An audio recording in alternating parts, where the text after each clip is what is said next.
नमस्कार, कशा आहात तुम्ही सगळे? मस्त मजेत ना? तर माझा आवाज थोडासा बसलाय, सर्दी झाली. तर आज होता गुरुवार मार्गशीर्ष महिन्यातील आणि त्या दिवशी रात्री 12 वाजता म्हटलं होतं पायलच्या बड्डेचा केक कट करावा, पण तो काय करणं झालंच नाही. सगळ्याला झोप लागली कारण माझी तब्येत बरी नव्हती, त्यामुळे झोप लागून गेली आणि दिवसभर उपास होता देवाची. सगळं करून वगैरे घरातला स्वयंपाक पुरणपोळीचा वगैरे. तर इथं आम्ही आरती करत होतो.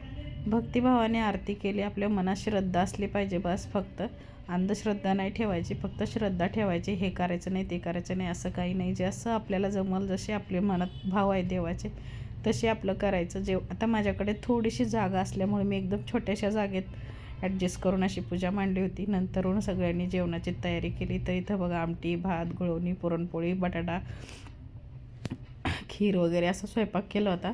तर आमचं झालं जेवण, अशी मांडली होती पूजा. कशी वाटली मला कमेंट बॉक्समध्ये नक्की सांगा. व्हिडिओ आवडला तर लाईक करा, शेअर करा आणि सबस्क्राईब करा.